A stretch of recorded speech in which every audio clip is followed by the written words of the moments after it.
Good morning, everybody. We are here from the Frisco Chamber of Commerce, Frisco, Texas. And for those of you watching across the world, it is raining a little bit outside, so we're going to have a few folks coming in. But today we have Rodrigo Martineli, CEO and founder of Career Ladder Institute and Mobile UX Technologies.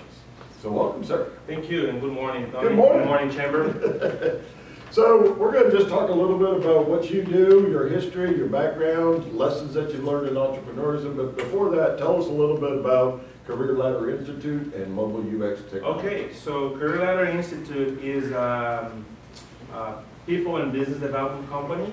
So I had an 18-year corporate career where I started as an intern at EDS and ended up being a global executive at HP. So Hewlett-Packard. So when we decided to part ways, I had always my entrepreneur spirit, and since I was a kid, and then I decided to just get into my passion, that is helping people and businesses. So Career Ladder helps us on people development. We have a program that develops careers for for professionals. And we have a business mentoring program at Career Ladder Institute. Mobile UX is a new venture. So I had an idea last few years about how to increase mobile user experience from mobile devices. And guess what? Nobody put in place until now. So talking with a few folks, I decided that this was a great idea. So we filed a patent, and now we are in fact building the app. So we are planning to launch the app probably between August and September, the version 1. And we are proud to be here in Frisco. So running your own company, one company, is so simple and easy that you got to run two. I have to run two, yes. I want to be so busy. And I'm writing a book as well. Okay, 3. So then it's just more, hand. it just needs to be more challenging, right? Right. Now you mentioned starting off early on. You mentioned starting off at EDS and HP, but you actually started as young as 14 years doing what? So here's the thing. I always likened to money, right? So I always wanted to have money. So I come to my dad and I said, hey, look, I need to work. And he looked at me and said, but you have only 14 years old. What you gonna do? I said, I don't know. I'll figure it out. I came back to him and I said, look, I think I have an idea. Why don't you help me to buy a computer and a printer, and then I will create business cards. And he said, business cards? I said, yes, and then I will sell business cards. And he said, oh, okay. So, but I will buy that, but you need to pay me back. I said, okay, all right, that's how it works. So he was my first bank giving you a loan. He was my first bank. So he gave me the computer, and I started to, go to a factory, buy paper, and design my cards. And look, 14 years old boy. So I start to, in Brazil, I'm Brazilian, by the way. In Brazil we have, So in Brazil we have, streets, like a main street with all stores, one side or another, like more in European style. So I started to go to these streets and knock their doors and say, hey, do you want business cards? Do you want business cards? And guess what? The first 2 weeks, I sold 0. And I was kind of, what's going on? And the issue is that the big companies, the competition with me, they were producing large scale, but they were not creating logos. So I came back and I said, what's going on? What is wrong with me? So it's because I'm just a kid and nobody wants to buy from me. And that's kind of what I've learned my first lesson as an entrepreneur. Value proposition is big. So I came back and to the same street and look at the stores that they did not have a logo. And I said, look, I am here selling business cards to you. But as you don't have a logo, I can make a logo for you. And okay, so how much this will cost? For free. You just need to buy 1,000 cards for me, and then I will buy your I will draw your logo for free. And I started to sell. So at 14, you learned about financing already, supplies, finding a niche market there that nobody else could do, a hook to be able to grab them in, say, free logo, you just got to buy the cards. You got it all figured out at age 14. You kidding me, right? So I started to sell a lot, and look, you know, I remember, because you guys need to realize, I'm talking 14 years, so I was, it is 1994.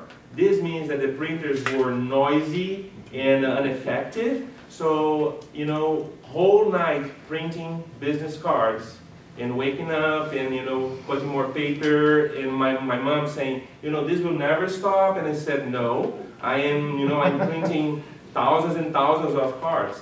So I had to do that. So that was my first lesson. I did that for a few years, just to finance my, you know, my teenager times. That was your learning about business. Buy cards, buy, I mean, I was a basketball player, so buy NBA cards, buy balls, clothes, shoes, and play basketball, and that thing, of course, get out, hang out. So that was my income source that time. So we're getting a little bit about your West Texas accent. Oh, yes. Actual Brazil, but you also lived in Mexico. Yes, I lived in Mexico. What's the difference in business between United States, Frisco, Brazil, and Mexico? They're pretty much the same? No. And also I did live in Argentina. So the businesses are very different, and it is most likely a cultural thing.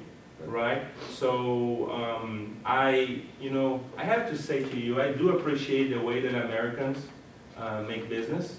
I mean, it's more straight, and you know, you have commitments, and you know, it's kind of a more you don't have like a lot of you know, concerns and doubts about business, because we go and we do contracts and we just make things, you know, pretty clear.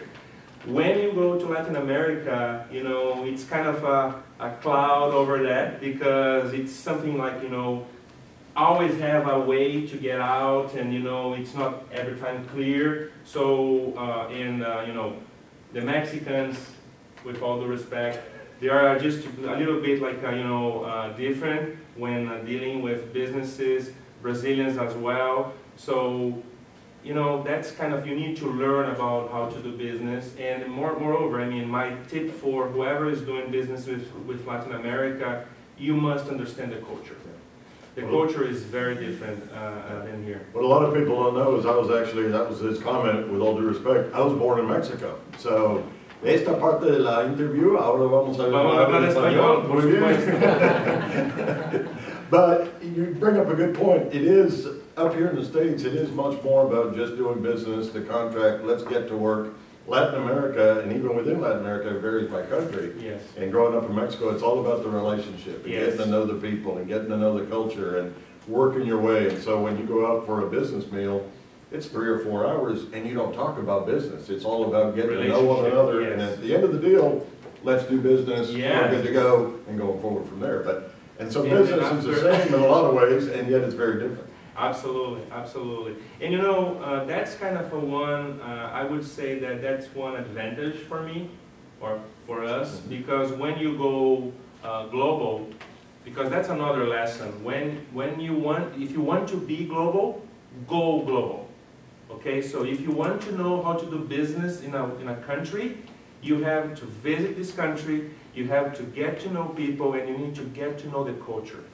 That's another lesson that I learned. So once you learn about how to make relationships, because going global, you develop that aspect, you will be able to do whatever you want. So that's another thing. So you need to go and have relationships. So I have a fun story. I've been in Japan, so I was a sponsor in Japan, and Japan is, you know, it's a very close culture.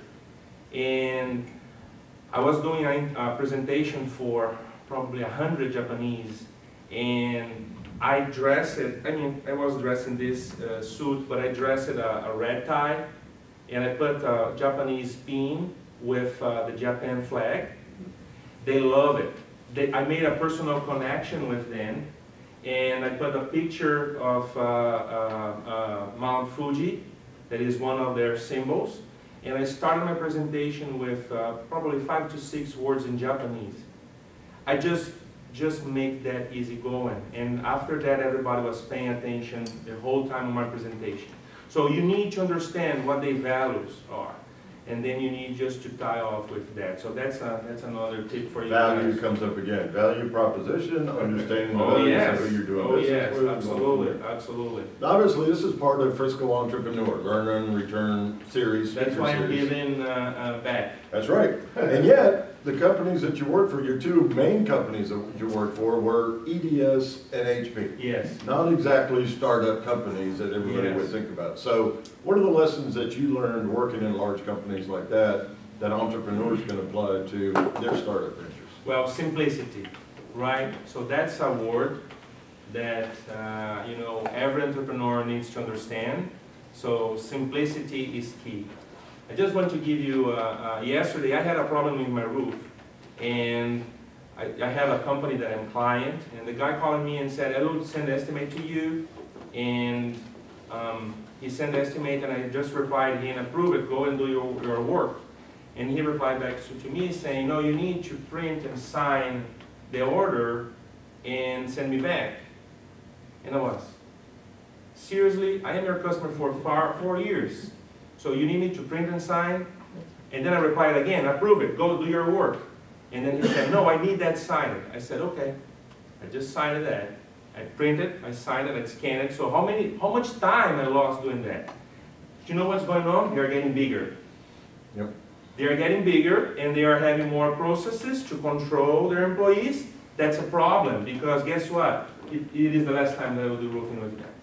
Because I lost 10 minutes of my time printing the freaking thing, you know, the freaking thing, and signing and sending back. I don't have that time. So simplicity is a big thing. Another thing is you need execution. Execution, execution, execution. And I always say that, and I always say 3 times, because that's kind of what you need to do. You need to have a strategy, but if you know a strategy is just 5% of your company, 95% is execution. So what I developed at HP and my team, we created what I call it accelerated strategy framework. It's how we put ideas into production faster. And that's kind of another key thing for you. So if you want to be a successful entrepreneur, you should focus on execution. You need to think about it, you need to strategize, but you need to execute fast and consistently. You should open up your own business, working with people in business. Oh, what about that? Huh? What should we call it, by the way? Oh, Career Ladder Institute. Oh, yeah, you already open. Yeah. So how did you come up with Career Ladder Institute? Obviously, you climbed the career ladder. Is that what it came about, or? Well, that's interesting. That's interesting. So, I was one of the youngest managers at HP. I was 23 years old, and I was managing Latin America, 19 countries. So 200 people. Venture, yeah, so 200 people around 19 countries in Latin America. And when people say Latin America is everything the same thing, well, let me tell you something. Even in Spanish, you have 4 different ways to say the same thing, and it varies around Latin America. And if you go to Spain, of course, it's different as well. So once I became a senior manager, a lot of people started to come to me and say, oh, hey, I want to be your mentee, I want to be your mentee. So I decided to learn more about human behavior analysis, neuroscience, and things like that. So we've done, and my wife and I, we did like a lot of training around this area. So 9 years ago, I decided to have a program. So I created, in fact, the Career Ladder, the 7 Steps of Your Career Ladder program 9 years ago. And I was doing that as a hobby for the last 9 years. So I had, and when I moved it to the United States 4 years ago, I had an opportunity, a unique opportunity. I was able to test the program with people all over the globe, because becoming a global executive, you know, Indians come to me and said, I want to be your mentee. Americans, Italians, you know, Mexicans, Costa Ricans, British people come in saying, I want to be your mentee. So I had the opportunity to train and be the mentor of almost 30 people all over the globe. And when we decided to part ways in the beginning of this year, I just decided to open my company. But the name of Career Ladder was, I was talking with one of my mentees, and she said, you know, you helped me to climb the career ladder. And it was, that's the name, Career Ladder. And when I was developing the logo, once the guy put the logo in place, I said, it's missing something here. And then I found the Institute word because this is something that I want to do. It is my passion. It's something that I want to do for years and years and years. It's not for sale. So the exit strategy is, it will die with me, right? So that's another thing. You need to have an exit strategy. But this will die with me. So I want to develop things. I want to create as much development programs like that. And that's why I came to Ladder. If we have any questions, we always try to open it up to somebody if you have any questions out there. They do. Rodrigo, you mentioned talking about must understand the culture, going global, etc. Even if you're doing business in the United States, and I sell businesses, and so I sell a lot of businesses to someone from India or from Pakistan or from the Middle East or from Mexico. And I'm assuming it's even more important to understand what their culture, where they came from, in order to talk to them. You don't have to go over there, you just have to be able to understand it when you're talking to them here as well, right? Well, I think yes and no. I think it's important to understand where they come from, but it is important you understand who they are. And the only way for you to fully understand who they are is eye to eye. It is, you know, the personal touch and a handshake. You know, I have to tell you, I put a lot of value on a handshake. The way that you give a handshake to me, it is so important because I can know, well, you know, a lot of people ask me, because I know a lot about neuroscience, are you analyzing me? Well, somehow. But the way that you you shake my hand, I will basically know a lot about you. So I truly believe that's key. Okay, so of course knowing where they are, where are they from, that's okay. But knowing, you know, and touching this personal touch, it is fundamental. I mean, at least in my judgment. Imagine that's the case whether it's Latin America, India, or New York Yes. City, or California. Yeah, absolutely, right? So, and you know, I always, once I moved here 4 years ago and I became global, so, you know, doing business with London, you know, it's very different than when we were there. It's very different. Even though you can say, oh, we have somehow a similar culture, you know, when you are there and you are living how they do and, you know, are meeting them and things like that, it is important. Before I go to Japan, you know, the communication between us on emails was terrible.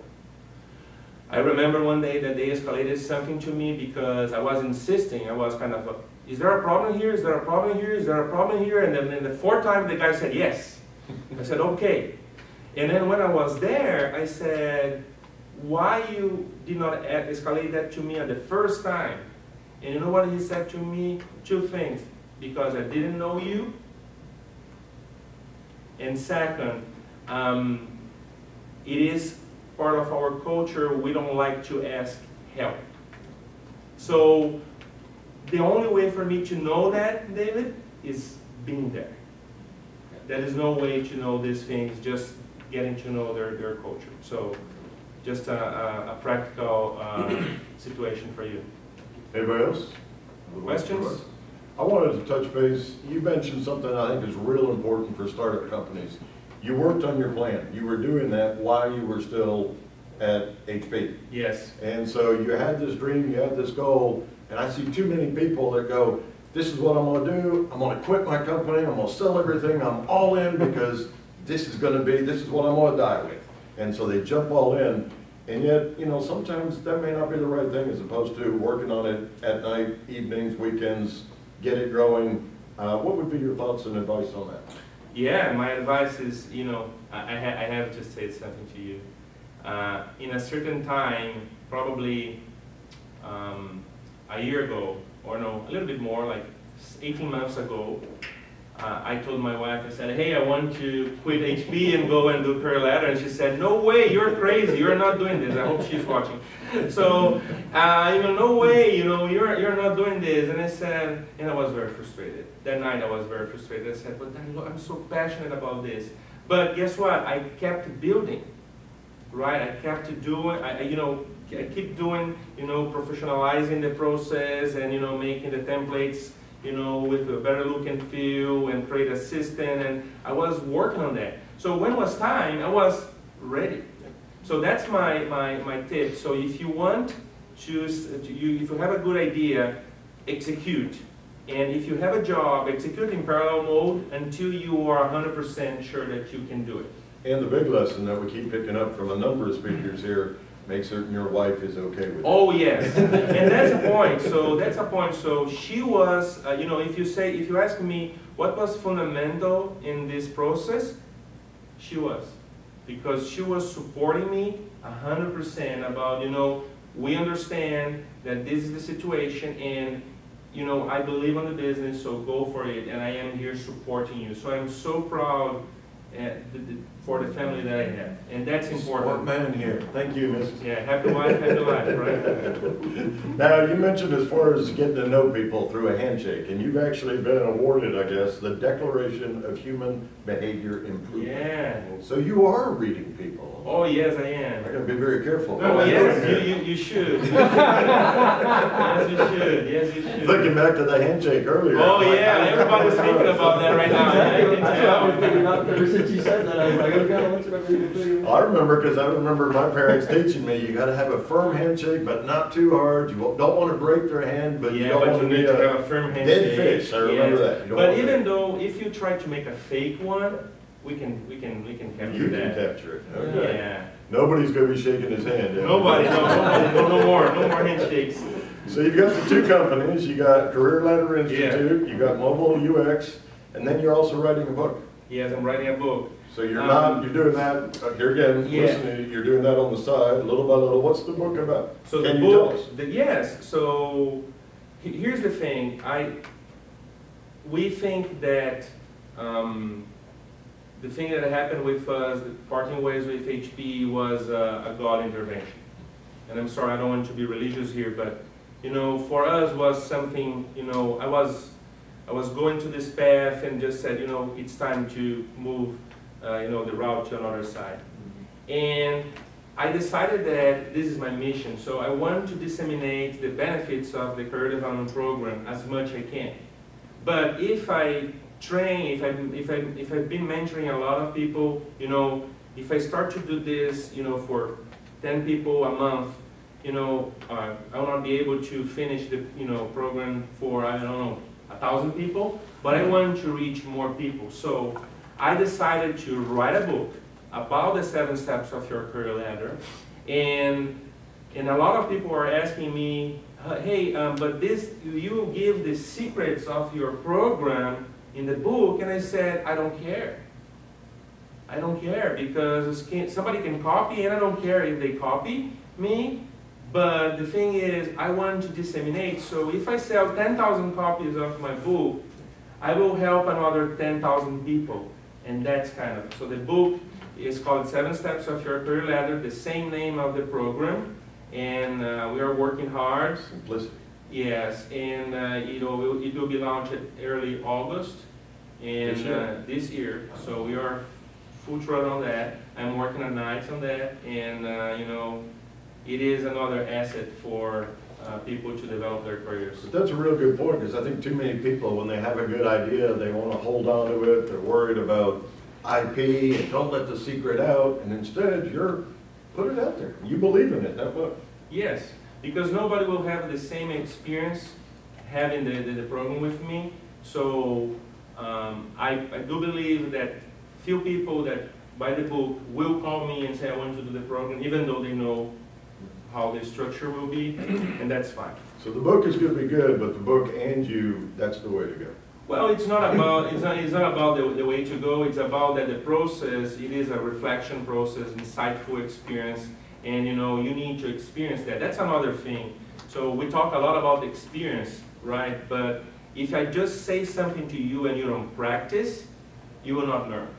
So you need to have the experience, and you need to, that's the way that you learn. And when we are doing the program, I make the mentees have these experiences to get answers out there, because it's all inside you. Okay? I'm glad to know that. I've had that question a lot of times. So, any other questions? Yes. Who influenced you? I mean, you talked about psychology and some of the things. Okay. That's interesting. So I came from a high-tech world, right? So there are basically 3 people that influenced me a lot. It's the founders of Hewlett-Packard, Dave and Bill. So they taught me about risk. So how you take risk and make things happen. So my whole career, I was always taking risk. And that's why I grew until where I went in my career. So risk was one thing that I've learned about HP culture with Dave and Bill. And the second person was Steve Jobs. And the Steve Jobs taught me focus, right? So when you have focus on something and you execute towards that goal, look his story. He came back to Apple, he cut a lot of projects, and a lot of people said, you're a madman, and he was putting focus on the iPhone. And here's what we have today, how many smartphones we have, so he taught me focus. And I had several other leaders that I learned throughout my career. I was blessed to have great leaders around me, where I learned about, I was able to listen, and that's another thing that I want to tell you, the ability to listen with empathy, what people are telling you, it's another key thing for you to grow. So I was able to listen then and capture what's really needed for growth. Do you really think a startup person needs a mentor? If they don't Oh, have somebody, yes. how do they go about finding somebody? And it's a great question, and I have to tell you, one of the big mistakes, I think there are 2 big mistakes that people normally is making about the mentors. Is one, they don't have one, they should have one. And the second is they have somebody from the same industry. And here's what I want to say about this. When, and why Rodrigo, you were saying that we should not have somebody for the same industry, because that guy, if your company is growing, that guy will be your competitor. And most of people, they don't see this thing coming. They just say, hey, I have a mentor that is in my same industry and he's helping me building my business. Probably, and I'm not judging, but probably he's doing that because one day he wants to acquire your company. So just be careful. So you need to have business mentors. Okay. People that does know about business, not about your industry, because your industry you can learn, your industry you can buy reports, you have like a lot of information. We are living the abundance era of information. So you can learn a lot about the trends and everything, but when talking about mentorship, you should have a business mentor. That also, I think, keeps them on the outside, good perspective. Exactly, on what you're doing, not too close. exactly. So like a doctor doesn't know about business, right? A doctor is a doctor, and if you look all the places that, there's a lot of doctors in trouble with businesses.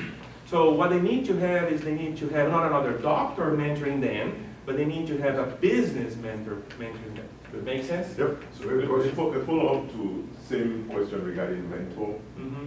So how do you, for example, I am struggling to become an entrepreneur, and one of the things that I would like to have is a mentor. So how do I get a mentor? How do So I I think find that's also torn, because going back to your Japanese example, a lot of people, we're guys, a lot of the good folks in here are guys. You don't want to ask for help. You don't want to look like you don't know it all. So one, you're admitting that you need help. Absolutely. But then how do you go about finding who that person is? Yes, I do admit I need help. I want a mentor, and I've gone through the results that we have here with the score, and no Didn't work. at all. Okay, so what is the best way? You have a few business mentors that I can give to you. I am one of them, but we have others here as well that I can tell you, and we all know each other. So Rich Allen is another one, and Rich and I, we spent considerable time together talking about how his program works and how my program works. So we know each other, we have Kendall, so no problem, I can give you all the names, and you can sit with all of us and you know, pick one, whatever. But you know, you have possibilities here around this area, and I think the chamber is a place for you to go and ask this kind of a question. And I just want to add, I just want to follow up on that cultural importance that you were stressing. I did work for a Brazilian company called JVS. It's a big food. Oh yes. Food processing. Yes. Beef, pork. Yes, absolutely. One of the biggest in the globe. Yeah, one of the biggest in the globe. And here in the United States, you would not even know that it exists. But it's a huge, more than $50 billion company. Yes. And their office is in somewhere in the middle of nowhere in Greeley, Colorado, next to Fort Collins. I was there for about 8 months, and I actually saw the difference in terms of culture. Yes, how it's big. The trust and relationships and personal connections that you have to exist with them. Yes, absolutely. And the focus that they The have. eye to eye, this touch thing is important. Yes. And the family, the tight-knitness of how they Yes, operate that's them. true. That's true. Yeah. And you can be in Greece for the next 20 years, you won't even know they exist. But they're there. That's great. We have some other questions. Everybody should know, who's been a loyal viewer, knows that I've got one other question. If anybody got to beat me to the punch on that one, or any other questions out there? You want us to ask it for you? Sure. What are the, let's see if I get it right. What are the books that you've read and you would suggest that someone? Oh, okay. Two favorite books? Good. That's Yeah, good. that's my favorite So, Blue Ocean Strategy. Okay, and I have to tell you why. This teaches you about your idea and how you make your idea happen, and moreover, teaches you that somebody will copy your idea. Right? So you don't need to be fear about that. Okay? So you just need to be ready for that. And another thing is, I'm a strategy guy, so The Art of War, Sun Tzu, very difficult book to understand, but you need to read like a few times, and then once you start to understand, because the book comes and goes, and you are kind of, oh my gosh, I'm lost, and then you start again, and once you understand what's going on there, you will learn a lot. And that talks about how the samurais were preparing the strategy on the war.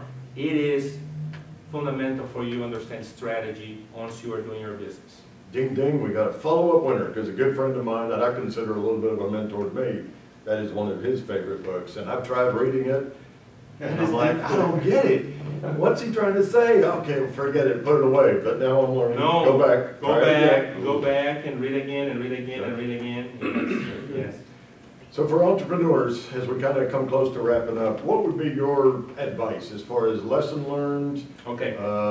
We always try to say lessons learned so they don't have to go through all that you did. How can you help them out with that and cut the time down? So I have basically 3. Okay. So the number 1 is never forget where you came from. Okay. It doesn't matter what happens. Never forget where you came from. Right. The second thing is be a big fish in a small pond first, then aspiring to be a big fish on the sea. Okay? So everybody wants to be a shark on the sea.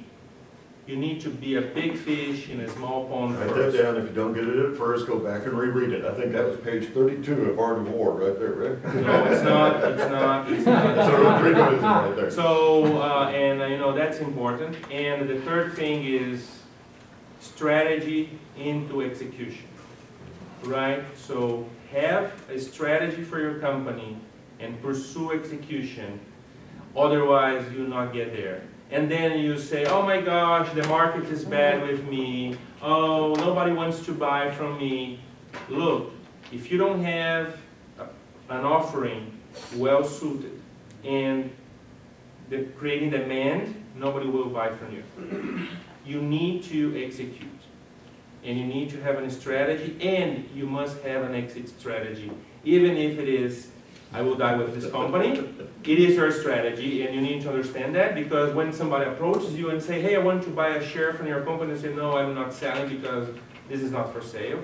So you need to have, you must have an exit strategy for your company. Make sense? That makes sense.